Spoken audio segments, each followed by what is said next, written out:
Good morning, everybody, and thank you, Jason, very much for hosting us today and getting us started with this. It's good to meet you all. I want to say welcome to this first orientation and training event for the 2014 class of new district superintendents and directors of Connectional Ministries. It's a joy to be able to begin this new adventure with you.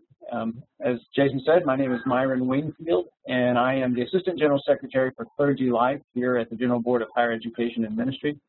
I'm also serving as the Interim Associate General Secretary for the Division of Ordained Ministry.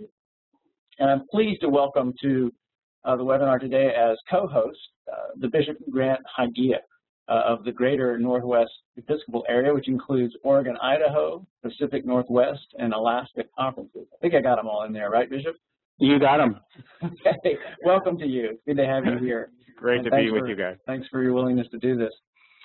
Well, as you participants may have already gathered, the responsibility for orientation and training of new DSs and DCMs is a collaborative effort of the Council of Bishops, the General Board of Higher Education and Ministry, and the General Board of Discipleship. Some of you may know Reverend Ken Sloan of the General Board of Discipleship. He's also working with me to plan and coordinate this year's effort. And he's not with us today, but you'll have a chance to get to know him when we're all gathered together at Lake Junaluska in August. We started using webinars last year to provide both a better orientation and learning experience prior to arrival at Lake Junaluska and to provide a more reasonable restful schedule while there. We found that in prior years we were just working too hard to get too much into the schedule, and it ended up being overwhelming for all involved. This has provided a more humane pace for integration of all the information that you are acquiring during this period of your preparation. And we hope that this will work well for you. But it does mean that it's crucial for you to watch both this webinar and the other pre-recorded webinars from last year, because each technical learning session that we share together while together in Lake Junaluska, well, not in the lake, but at Lake Junaluska, will be planned and developed with the assumption that you have done so, that you have looked at these webinars. And if you haven't found them already, you can find them by going to the registration website and looking for the tab titled Conference Preparation. There you'll find the 5 pre-recorded webinars for DS-DCM training under the topics of supervision, legal issues, personnel, charge conference, and appointment making. So please do take advantage of those. Now we have a chance to do a mapping exercise to show us where we all are. We want this to be an interactive experience for all of us and to have a sense of who we are and where we are. Last year we just did a map of the United States, but this year we're including the whole world because we do expect, if not on this webinar, in future webinars, to have participants from our central conferences all around the world as well. So I'm going to stop right there and let Jason explain to you how we do this. Sure, I'd be happy to do that, Myron. Folks, we'll use the pointer tool. You'll find that in the upper left-hand corner of your screen. It looks like an arrow. Just click on that, bring it down onto the map, and click on where you're calling in from today.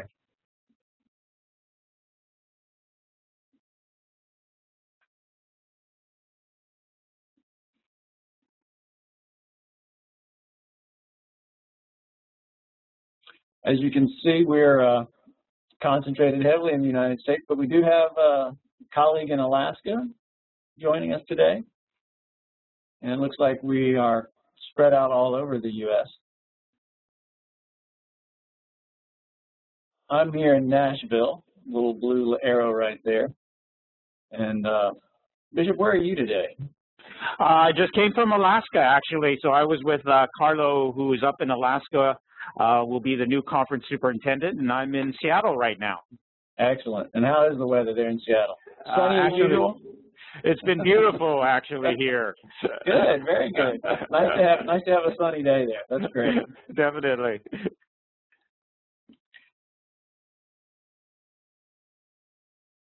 Somebody's out in the Pacific. maybe joining us from a boat. I don't know. But either way, as you continue to note your presence and participation, we thank you for being here today. And we're going to move on to our next slide here about how to start well. And on that note, before we actually start going through the details on this, I'm going to pause and invite us to pray. Let us pray. Gracious God, we thank you for this new day and this opportunity to gather through this marvel of technology, to know that we are gathered in the power of your Spirit and that you are calling us to a new moment in the unfolding of your work in this world. We pray that you will be with us all. Give us wisdom and grace as we take on this new endeavor of leadership in the church, that we may seek and serve your will and your way. Be with us in this time, that it may be a time of learning and renewed awareness for us as we take on the mantle of leadership in a new way, and as we lean on one another to find our way by your grace and your leadership. Hear these and all of our unspoken prayers. We offer them all in the name of Christ, and together as your children we say, Amen. Amen. All right, with that, I'm going to turn it over to you, Bishop, and lead us. Thank you. Thank you, Myron. Glad to be with you all, and peace of God be with you wherever you are, especially on taking on this new role. You're going to need prayers. I used to say when I was a superintendent initially, I need sympathy, but also prayers. So let's kind of take a quick tour of this. We might not get through all the slides, but we have another shot with you at Lake Junaluska. I think Myron and I will lead the first session, which would be missional strategists. So we're going to get a little bit deeper when you actually get to the DSDCM experience. But I think for all of us, I think we need to start well, and that is be willing to hit the ground running. We'd like to have you develop an intentional plan for the first 90 days. And this involves you actually sitting down and thinking through what you plan to do in your first 90 days. Want to impress upon you, you cannot make a good first impression a second time around. It's really one of those moments where you capture in that first 90 days most of your experiences that will really shape your superintendency or DCM role. I think that you should not wait for a lot of changes, but go with what you need to be changed early. And I don't mean to start that early. I mean to plan that early. Time or change management is exceedingly complex, and you've got to be careful of the change process and, as you know, the sacred cows that will entrench. So I think you really do need to think through the changes that you are planning to make, but to try to start those and get those off ready to go. I do have an experience. When I became a superintendent, most of you are named early, and a pastor came to me 2 months before annual conference, and he had a document that was a loan document that he wanted me to sign off on. And I said, well, you have to go to your current superintendent. And he told me, well, he's not available. Can't you sign it for me? Well, you know, I mean, I hadn't even taken office yet. But that's the sense in which you're going to have to be ready to go. Now, luckily, I did know by teaching polity that you needed the district planning and strategies sign off on this, and he didn't have that or anything. So be careful, even in these first couple of months before you get started. You may be hit with these kinds of requests. This is a Ken Callahan concept, and that is early beginnings, especially the first 90 to 100 days, has a compressed time differential. The first 3 days does determine your first 3 weeks. And the first 3 weeks determines the first 3 months. The first 3 months determines the first year. And that is to say that you really do have this sense in which the pressure is on in the beginning. And that's why we're emphasizing hit the ground running, because you really want to make that good, strong first impression that will set the stage for your whole tenure. For some of you, we don't know how long you'll have. Some of the national averages for superintendency is less than 6 years, but by discipline, most of you will have 6 years. Some of you will go 8 by missional reasons, and DCM positions can go longer than that. So you really have to think through the long haul in this sense. Now, I think the first step, though, for you to do is to establish your identity.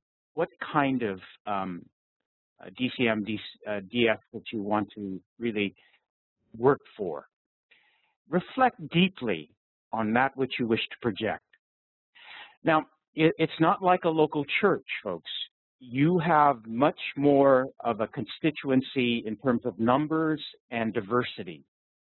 So you're going to have to think beyond even a large local church. Even at the corporate dimension size of a local church, your role is morphed now. And you really have to be, in some ways, if you have a very large district or DCM's annual conference, an iconic kind of role in that sense. So what you project is very important.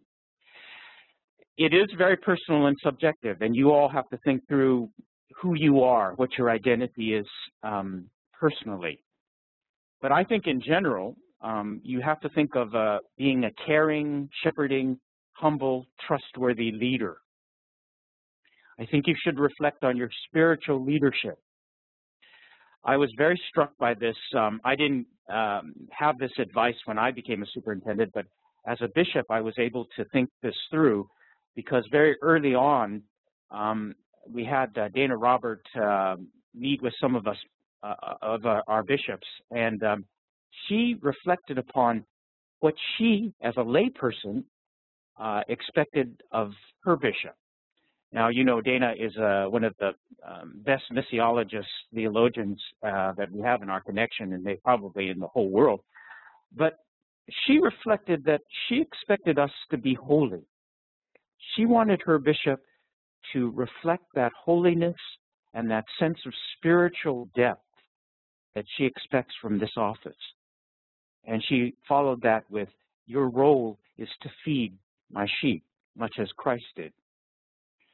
So it's a very personal thing, but I hope you two will start with what kind of identity you wish to project.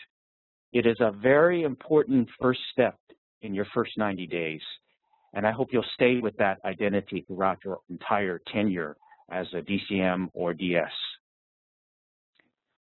Now, Myron and I are going to get into this in more depth later on, but your chief role is the chief missional strategist for the whole annual conference or district that you serve.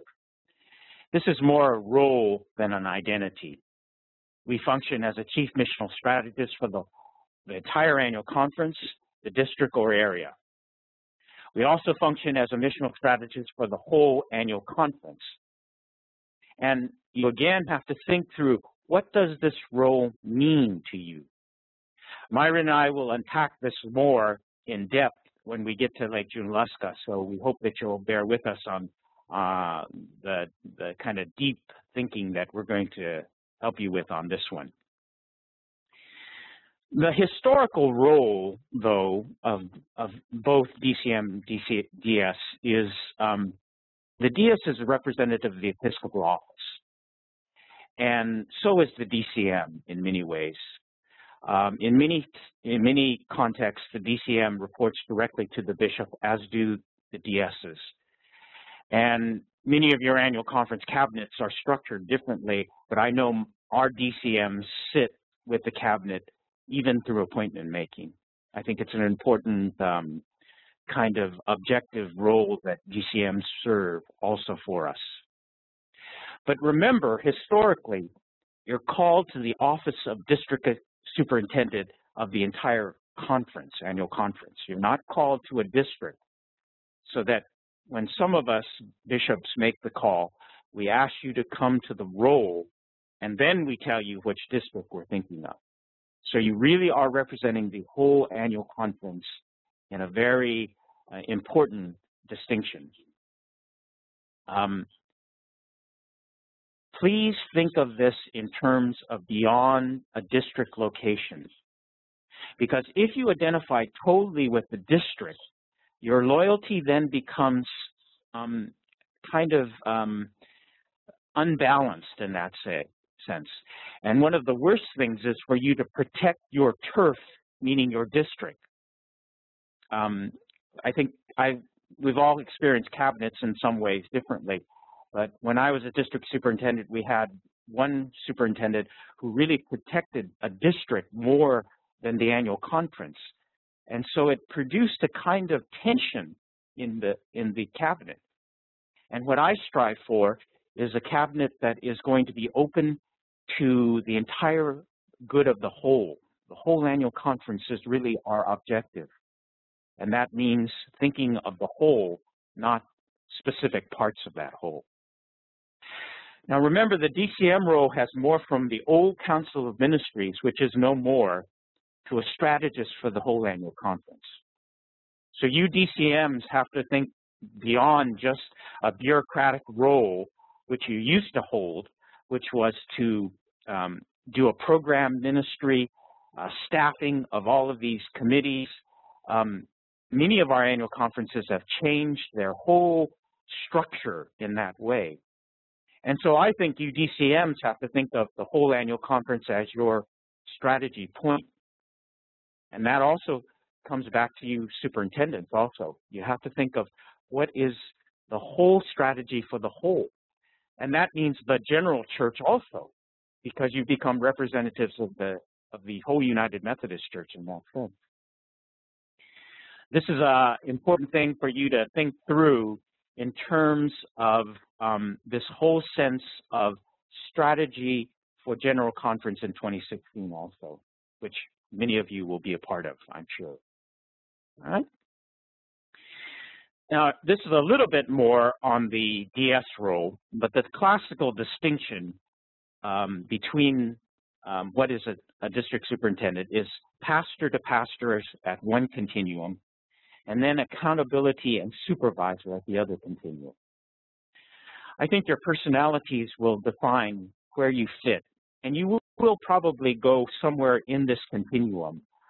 You will ride this in some way, and where you fall depends a lot upon your personality, I think, and the role identity that you want to serve. But I think that there's a dilemma for us if we try to be all things to all people. But in this sense, you are called by discipline to both of these extremes in the continuum. You are called to be a pastor to pastor, and then you're called also to be supervisor, evaluator, accountability partner. Those can be at odds with one another if you fall on the extreme of one to the other. So I want to caution you on this. Hopefully you can ride this continuum and do both, but there will be times when you have to fall on one side or the other. But remember, the best accountability that you've ever experienced probably was somebody who was looking after your best interest. And so in that sense, they really were your mentor, your pastor, your guide, who also held you accountable.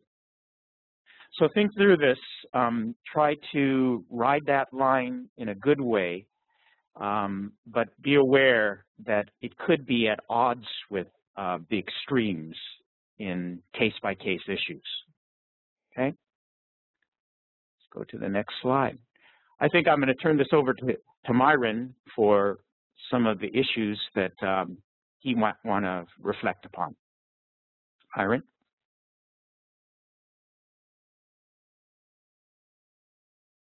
I think we've got a lag here. But let me move on. I'll just jump in here and remind folks that if they have any questions, send them in using the Q&A panel. You can find that just above the video frame here, the little question mark icon, and we'll be answering your questions throughout the session today. So okay. Go ahead and continue. Okay, thanks. Well, now we're in the countdown, and you guys are definitely in that countdown period. You're trying to wrap up your own affairs at wherever you're coming from in terms of a local church or another position. So the countdown is to prepare, prepare, prepare. Just be ready. Now, remember, you're going through a transition, and transition is different from other kinds of things in that, as William Bridges says, transitions are an internal process that you're going through, not just an external one. So grief, anticipation, excitement, fear are all part of that transition that you're going through. And acknowledge that, I hope. I hope you will pay attention to your emotions and what's going on inside of you. Otherwise, it's going to come out in some way. If you repress it or you don't deal with it, it'll show up somewhere down the line in your own life. So what I'm asking you to do is to walk in with a strategic process, not a strategic plan. There's a big difference.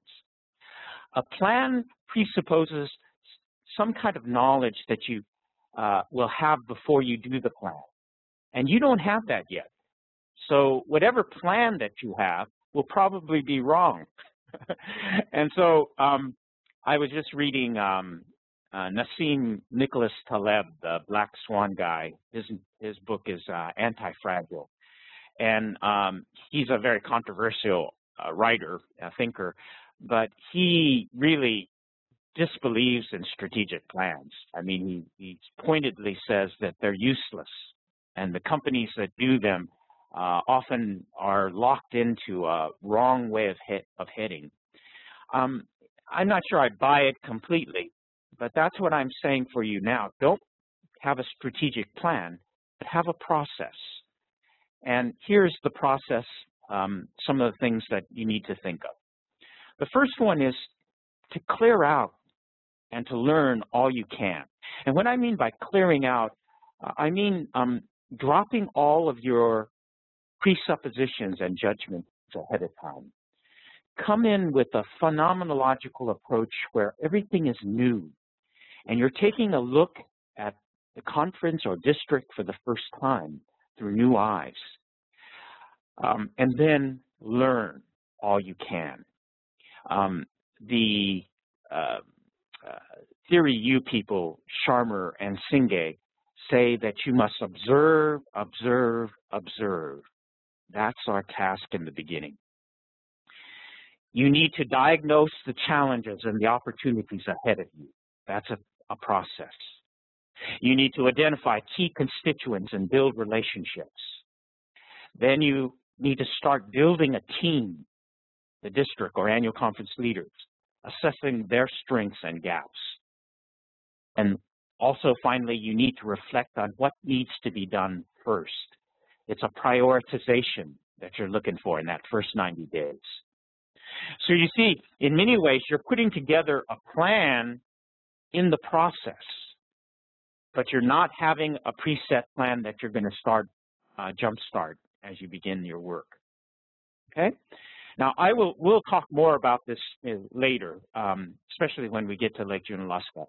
But I hope that this is a strategic process that can start you thinking. And there are other things that you probably will add to this list.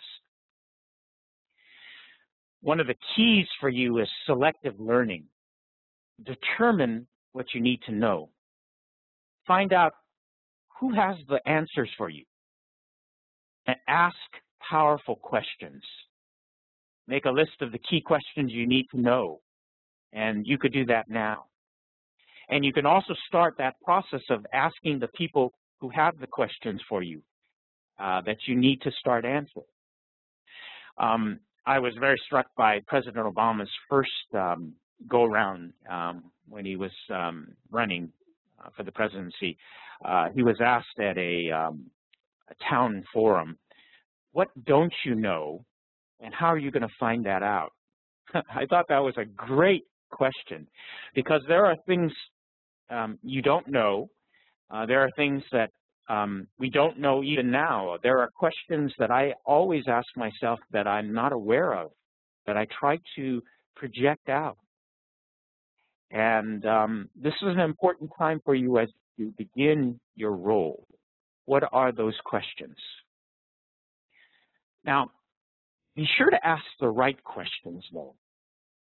What are the three most important things? These are some examples, and you don't have to use these, folks, but these are some that will maybe start the juices flowing in terms of this. What are the three most important things about the district or annual conference that we should know, we should be sure to preserve, and why? What are the top three things we need to change and why? And then to ask, what do you most hope I do, and what do you most hope I not do? So in my last annual conference as a Episcopal leader, which was 2 years ago, I began with these questions in town forums. So my beginning introduction to the conference, annual conference, was to go around everywhere and to ask questions. So it really was a time for the constituencies, the people, the laity, and the clergy to tell me about their context. And here are some of the questions that I used for that particular town forums. Now, here's an example of the levels of learning for us. If we think of ourselves as a container of newness, that we receive information in this container, our comfort zone is what we're used to. Those are the questions and the answers that we already have. We have to push out of that comfort zone to get in what we call the learning zone. And that's where you're really going to benefit. Now, you want to avoid, though, getting out of the learning zone into the panic zone. Because in the panic zone, you don't learn, you react. And sometimes it's a negative reaction. If you are in the panic zone, you got to dial it down to the learning zone. Now, crisis sometimes puts us in the panic zone, and we don't learn in the panic zone, folks. So you've got to be that non-anxious presence who dials it back and is able to get that spiritual grounding that enables you to get through the panic zone, whatever the crisis is. And you will have a crisis. It may come early. I'm of the opinion that most of us will have a crisis within the first 90 days. When I became a superintendent, even before I started, a pastor had an affair with a parishioner, and I was handed this on the first day. What am I going to do with this complaint? Well, I had never had that happen to me before in terms of a role of supervisor, and so I had to immediately enter into a process and seek out help from others to help me through that complaint process. Well, it could have easily been, and the church was upset, and, you know, disruption after phone call after phone call, could have easily been in the panic zone to not know what to do, but try to dial it down to what I needed to learn about that situation. Some of you will enter into that kind of crisis. Others of you will have it later on. But the whole point of this is that you need to get out of your comfort zone and to be able to navigate that learning zone as deeply as you can. Okay? Here is some actual learnings that we had from research. And this is spend time in the right ways. So these are the top 5 that some researchers have identified. Absorb information. So these are things to prioritize your time around. Really observe, observe, observe. Second, define the district and annual conference challenges. That was one of the questions. Third, establish credibility and win trust. That's why that first 90 days is so important for you. You really do need to think through the trust factor, because the leader's greatest asset is to have what John Maxwell calls change in your pocket. That is trust with people, that they believe in you and they believe that you have the ability to get through whatever confronts them. Number 4, assess the district and annual conference staff teams. Because as a superintendent or DCM, you are going to be a leader of teams. And you have to think of yourself not in the leader of individuals anymore, but the leader of teams. Your ability to work with one-on-one people is there in terms of SPRC chairs or pastors or others that are key in your constituencies. But it's not like the local church where you'll have a one-to-one relationship with people in the pews. Again, your role has morphed in the new role that you're going to assume. So be sure to think of teamwork and that whole process. And then the 5th, prepare yourself emotionally for what you're going to be undertaking. There's going to be a tremendous transition going on here. 5 key meetings and relationships. List your top 5 constituencies. And here's just some suggestions. Your administrative assistant. This is your greatest ally. And if you can work together in a team, this is going to be your greatest asset. I cannot get by without my administrative assistants. They really keep my life in order, believe it or not. And if you're independent, you may resist this, but as one whom has varying relationships with administrative assistants in the sense of teamwork, I have found that when you get the right person, they make your life and your work so much easier. And you really need to establish that great relationship. The cabinet is a key constituency that you need to think of and work with. And that's not your job so much. That is the role of the bishop and the dean, but you play a part of that. And you have to think of the role that you will assume within the cabinet. I don't have time to go through all the roles. There are about, I've identified about 40, 50 roles that DSs serve within the cabinet team. But you're going to form a distinct role within that. Where do you fit? And that goes for DCMs. Where do you fit in the staff configuration? Third, your annual conference staff, including your support staff, or your DCMs. You're usually the supervisor for all of the directors and all of the staff and all of the support teams. That is a key component of your constituency. Your lay leadership, and this is for both roles, DCM and DES. You have to start developing strong relationship with key lay leaders of the annual conference and district. Not every lay leader, you can't do that, but key lay leaders. And then this is one you might not have, but number 5 is a district planning and strategy committee.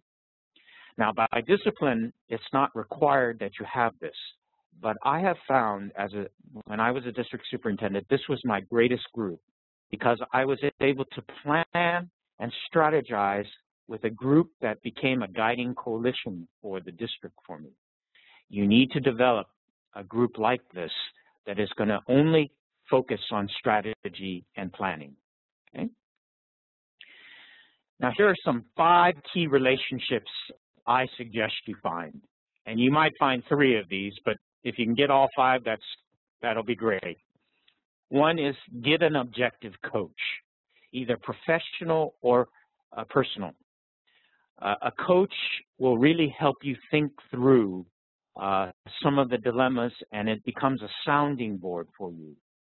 I have an executive coach that I work with regularly who really helps me, and a secular coach, by the way.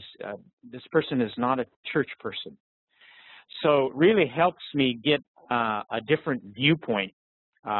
This person does executive coaching for CEOs of Fortune 500 companies. Really a strong person, but is also a person of faith, not United Methodist, but has a different viewpoint always on my work. but has become to understand my work in a deeper, richer way. Number two is a key insider who will tell you the truth. Now, some of you might have had this in the local church. I know I've always had that one person in the local church who I could go to and ask, am I in trouble on this? And they will say, yes, you are, and this is the reason why. You need to find that person who will be forthright and not sugarcoat things for you. Because you're going to find in this role, this new role, that you are going to be insulated from reality and the truth.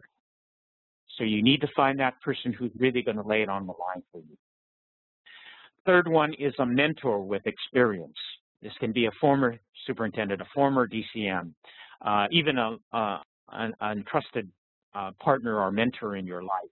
Most of you will have that anyway. A sounding board. And this could be your district superintendency committee, your personnel committee, but it also can be a group of folks that you can just gather with who are not a part of the constituency that you serve, that can share with you honestly. And then the final one is a guiding coalition of key stakeholders. This was that district planning and strategy group that I was talking about, but it doesn't have to be that. You need a representative group of the leadership group that you're working with to really leverage cultural change. Now, I do a lot of workshops on cultural change, but we're not going to have time to navigate all of that. And if you'd like, I could work with you individually or help you get some resources along this line that will get you through this. Network, network, network. In your new role, the greatest leverage you're going to have is your ability to network. But be strategic in who you network with.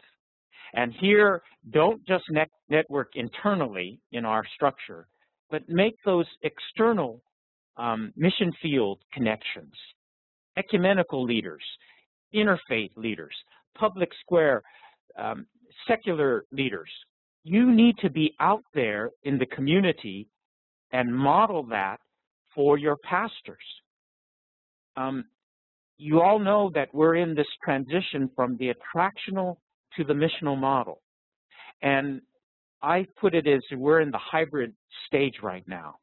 We need to head to the missional understanding, but we have buildings and structure and budgets, and we're a hybrid, which gives us the greatest flexibility for creativity and innovation. And so if you know some of my work, you realize that I'm saying that pastors have to get out there in the mission field, try new experiments, and always be on the cutting edge of the mission field. And so you got to model this. So some of your key constituencies in networking will be that the mayor of the city, the council members, the first responders, all of these folks that you need to make key contacts with in a greater understanding of how the United Methodist Church can be a mission field engager. So make a list of those that you need to make contact with and go visit them. I'm the new superintendent. I'm the new DCM of this annual conference or whatever context that you're in, and sit down and chat with them and keep those networking relationships going. Okay? Again, we had this time that we were going to stop for questions. I realized we only have an hour, so we're going to press on.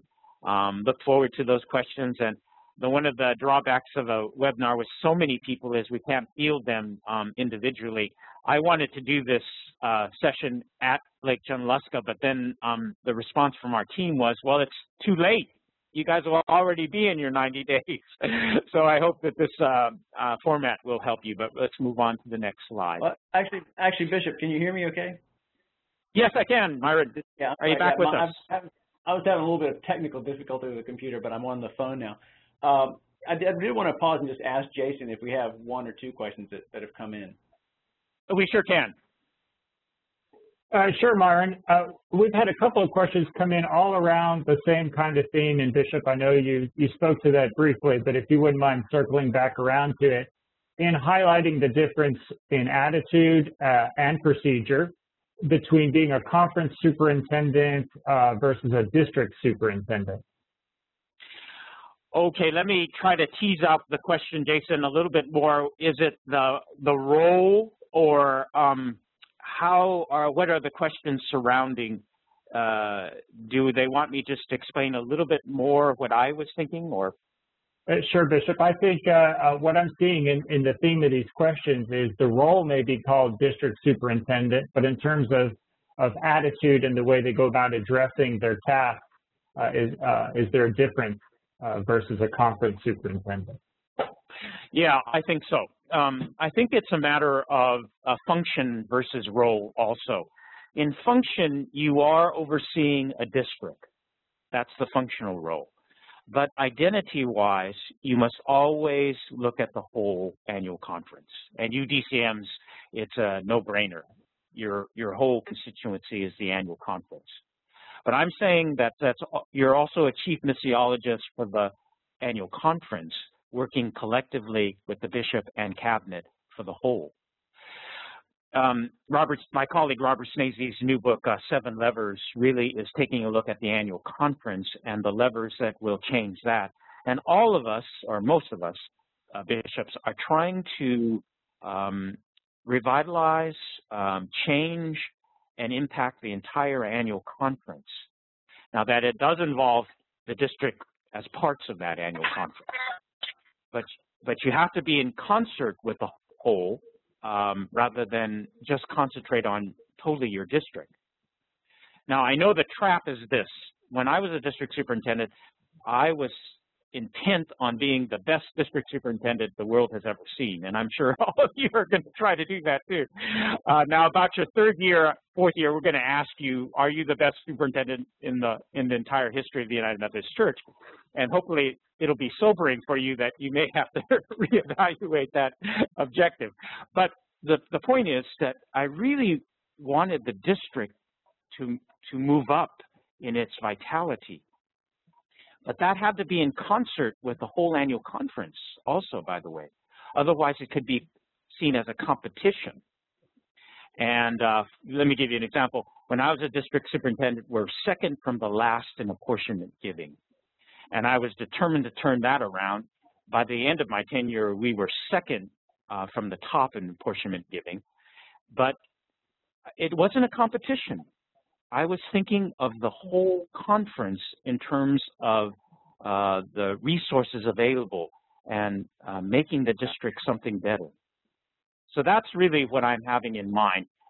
Functionally, you may be a district leader, but in identity, you really are the whole annual conference. Is that helpful? I think that does a great job of addressing that question. We have a few more, but let's go ahead and move on. Okay, we got about 15 minutes, and we probably won't get through this all, but we invite you to, especially when we're on site at Lake Junaluska, take time. We'll have meals where we'll be available. You could catch me. Yeah, so let me speed through the last set, and we'll probably stop right on time or near time. And we might have some time for those of you who can hang on a little bit for some questions at the end. But the vision thing, everybody and his brother is going to ask you what your vision is. Don't fall into that trap, because your vision will probably be wrong. Lou Gessner, the former CEO of IBM, in his autobiography said that the last thing that IBM needed at the time he took leadership was a vision. What they needed was the challenges that lay before them. And he told them the truth. He did a Jim Collins thing, which was to confront the brutal facts. And IBM was on a huge slide. And he told them directly about that slide and the challenges ahead. Now, you can share your hopes and your dreams, but wait on any vision. And also set loose your expectations for people. one of the greatest problems is that we don't tell our pastors and our laity what we expect of them. And I think we need to lay out our expectations so they have a clear understanding of what their job is. And you're going to have to think through this again, but that is part of your strategic process also, thinking through that. Let's go on. Now, balance. Your first 90 days are going to be out of balance. And your work and professional life will dominate, especially if you hit the ground running. Do not spend the time in your office filing your books, for example. Get out there. Be everywhere. Plan on a better balance from the long haul, but that first 90 days, I think you really do need to be out and about in the field. Now, the nature of stress is this. Stress is based upon overwhelming stress that breaks down. But good stress is the stress that is exciting. And you will have a great deal of stress on you, but because it's all new and it's all exciting and it's all motivating, you'll be able to handle that stress very well. But will you be able to do it for the next 6 years? No. You're really going to have to think through dialing it back at certain points. And this is where the new role is different from the local church. You are not going to be busy on the traditional local church days of Christmas and Easter and the high holidays of the church. Those are the days nobody cares about us. Those are the days that they're so busy with the local church that you won't get many phone calls during Easter or Christmas or the holidays, all right? Those are the times you need to cut back, be with family, do the things that are rejuvenating for you, and get a rhythm, because it's going to be a new rhythm from the local church. Work out an understanding with your family or significant others beforehand. You will probably be not really available these first 90 days. But once you get your grounding, you can put it together. But I want you to be able to put that together. Don't just be the first 90 days for the next 6 years, or you'll burn out rather quickly, all right? Get in shape. There's nothing like physically getting in shape. I run every day, and that really is my stress management because I get all my frustrations out in the run. You're going to have strength and stamina for these first 90 days. But here's a metaphor that I think is really helpful for ministry in general. Perform like a sprinter for the first 90 days, but then start thinking like a middle-distance runner. A middle-distance runner is different from a sprinter. A sprinter goes all out, and there's only one speed, and that's full bore. A middle-distance runner has to strategize during a race, has to know when to turn it on and when to dial it back. But then you need to morph into the long-distance runner, which is a whole different psychology. Strategy becomes a marathon. And you're going to be hopefully in it for the marathon. I want all the people that are part of our staff, annual conference staff, to think of their job as a marathon.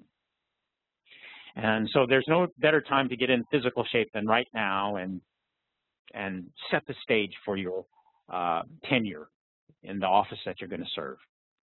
Okay? Emotionally, I think, is another way to get in shape.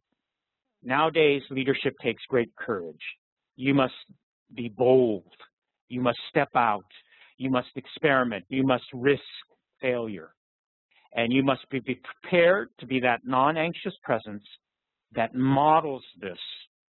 Is what we're asking of all our clergy. That's what I'm asking every clergy member and laity of the annual conference area that I serve to step out boldly.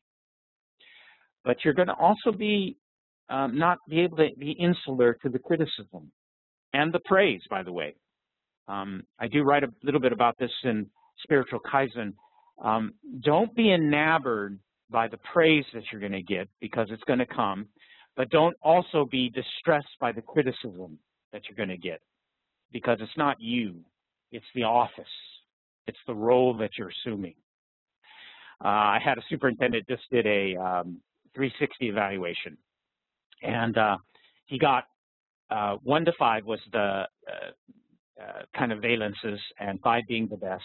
He got 90% in 4 and 5s, and he got 1 or 2 people in 1s. He was distressed with the 1s more than he was with the 4s and 5s. And what we talked about was the fact that, you know, well, did you have some contentious relationships? Well, yes. He had to move a pastor out of a church that didn't want to move. Well, that's your 1. Don't worry about the outliers in some ways, because you can't please everybody. And if you do try to please everybody, you're not doing your job. So really try to handle praise and criticism in a helpful way. And then mentally, teachability is the middle ground from believing you know it all to not knowing anything. And I think we've got to ride that. I'd like you to start with not knowing anything in a phenomenological approach so that you're brand new to the role and situation. But you do know things, and you will rely on those things. But you don't know everything. And anybody who thinks they do is in a real trouble, real hurt along the line. And that goes for all of us. I'm continually learning in my role. In fact, I believe when I stop learning, it's time to die. And I probably will when that point comes where I'm not ready to take up the new book or the new concept. It's time to check out. Okay. Bishop, the example you gave about the emotionally prepared piece ties in with the earlier question about the identity of the district superintendent as either pastor to the pastors or as a supervisor, and that spectrum that we live in between there. And the example you gave is one of those cases where you have to make a hard decision related to a colleague, and that creates great stress and strain on that relationship. And the counsel that we have given in last year's DSDCM training is that really at the end of the day, you have to lean more on the other end of the spectrum, I think, in order to do your job. There are going to be some circumstances where you really just can't be pastoral. No matter how much you want to be, the person you're working with or the congregation you're working with isn't going to be open to receiving your pastoral care. And that's where I was always careful to remind myself that we're working as part of a larger body. And I even told one pastor one time, I said, I realize that you need some pastoral care. You need someone that you can go to, and I know it's not me. I know I can't do that for you. That's right. And being clear about that boundary, both within yourself and with your colleagues. I think it helps to be able to settle that issue before you get into it, to know that at some point you're just going to have to go to the other end of the spectrum, and you're not going to always be able to be pastoral. Yep, and I would say that's my bias also, Myron. I think we're on the same page there. I, as a superintendent, but also as a Episcopal leader, expect accountability more than I do fuzzy feelings with our pastors.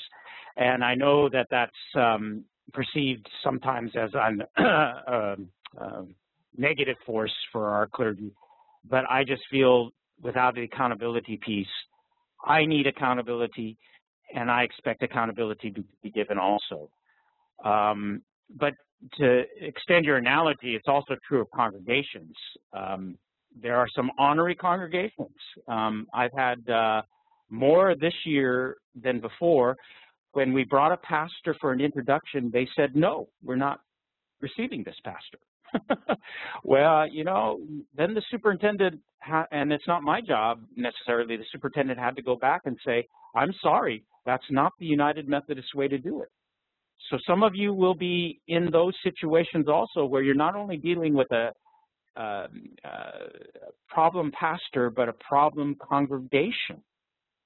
And you're going to be the bad person who comes in and says, the bishop said. Now, you can always go back and say, the bishop said. That's the great out that you guys have. Because we'll take the letters and the criticism in the end. But the point is, accountability for congregations is just as important as accountability to our clergy. So, anything more you'd like to reflect on, Myron, on that? That's it. I mean, I agree with you. We'll have time to revisit these in conversation once we all get to Lake Junaluska. Yep. Now, we're almost at time, and I know that we've got a lot more. Now, what I'll plan to do with you all at Lake Junaluska is to address some of these other ones through the session that Myron and I have with you. We're going to delve in more deeply in missional leader and strategist, but also in leadership itself. And a lot of these new slides are about leadership. I do want to just end with this, probably this one. And that is the biggest adjustment that you're all going to have is taking it to the next level. Even if you're at a corporate-sized church now, you're going to probably be in a bigger situation than that. So you have to reinvent yourself on a continual basis. The DCM DSs who are the best are constantly reinventing themselves in terms of leadership. And this really, I had a chance to study with Heifetz and Linsky the last couple of years. And adaptive leadership is really about making the changes internally that will model the changes that you want to make in the organization or culture that you're working with. And each time you add a few zeros to the number of people you're leading, you enter into a new zone. And you're adding a few zeros to the people that you're leading. The challenges, complexities, and expectations are magnified exponentially as DCM, District Superintendent.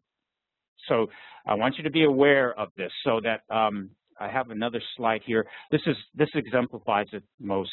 Ann Mulcahy, the former CEO of Xerox, said, "Nothing spooked me as much as waking up in the middle of the night and thinking about 96,000 people and retirees and what would happen if this thing went south."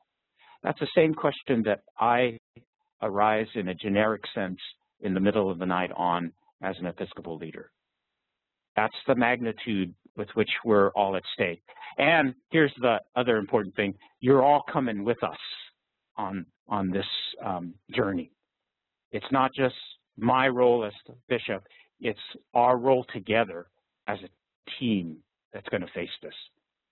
Okay, we'll pick up some of these slides later. We'll talk more extensively about leadership when we get on site. Myron, I'll turn it over to you at this point. We're at about 10 o'clock, and you can close or process a little bit.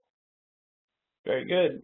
Yes, we are at 10 o'clock Pacific time. We're noon here Central, 1 o'clock Eastern, and wherever you are, you know your time. I would say, yeah, we'll pass through these slides, and we'll plan to cover them when we're together at Lake Junaluska. That'll be fine. Most of you should have already received a District Superintendent's first year, the 2 CD set from the Lewis Center for Leadership at Wesley Theological Seminary. And if you haven't, please contact us here in my office, and we'll make sure we close that loop and get that to you. But that's a very helpful resource along with this first webinar on your first 90 days to think about your first year. And the first part of it is about that preparatory time before you actually take the office July 1. So we encourage you to look at that. And also, if you get a chance to acquire and read the book called Watching Over One Another in Love. It's a wonderful book about the art and practice of supervision that you are now taking on. I think that will be helpful to you as well. And then after the webinar, please keep this email here, ds-dcm@gbhem.org. Keep that available, and you can forward to us any questions, topics, or scenarios that you want us to explore during our time together. And that will help us in our preparation. We strongly encourage you to do that. When we look at, if you've listened to the 2 CD set, you know that it closes with a reminder that they did a poll of DSs to ask them, what were some of the things that you did in your first year as a DS that were not helpful or that didn't work? And there were 4 key things that these first-year DSs answered. The one was just trying to do too much, overcommitting. A second one was not asking enough questions and not consulting with others, not seeking help. The third one was too little attention just in the office and working well with your administrative team. And then the fourth one was not enough time for rest and renewal. So I raised that just to remind you to be mindful of those things. These same DSs also were asked were the things you did that were helpful, that did work. And their answers were the positives on the other side of that spectrum. They found that it really did pay off to give time and attention to prayer and the development of their spiritual life and to establish healthy routines of rest and renewal, the same things that Bishop Hagiya opened up our webinar with.